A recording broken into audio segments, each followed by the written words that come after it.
पंढरपूर तालुक्यातील आंबे गावात अत्यंत दुर्दैवी आणि मन हेलावून टाकणारी घटना घडली आहे। शेती पंपाची वीज सुरू असताना करंट लागून शेतकरी दाम्पत्याचा मृत्यू झालाय। या घटनेमुळे संपूर्ण गावावर शोककळा पसरली आहे। मिळालेल्या माहितीनुसार लक्ष्मण बाबू नागणे वय वर्ष 60 आणि त्यांच्या पत्नी अलका लक्ष्मण नागणे वय वर्ष 55 यांचं या अपघातात दुर्दैवी निधन झालंय। रात्री झालेल्या पावसामुळे नदीकाठच्या शेती पंपाची मोटार बंद करण्यासाठी पहाटे सुमारे 4:45 हे दोघं गेले होते। त्याचवेळी विजेचा जोरदार धक्का बसून लक्ष्मण नागणे यांना करंट लागला।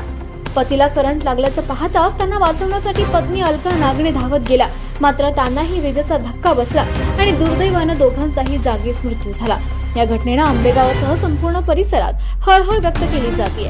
एकाच कुटुंबातील दोघांचा अशा प्रकारे मृत्यू झाल्यानं गावकऱ्यांवरही शोककळा पसरली आहे। अशाच महत्त्वाच्या आणि विश्वासार्ह बातम्यांसाठी जनसबूत न्यूज चॅनलच्या सर्व प्लॅटफॉर्मला सबस्क्राईब करा, फॉलो करा आणि अपडेट रहा। जनसबूत न्यूज पंढरपूर, सोलापूर।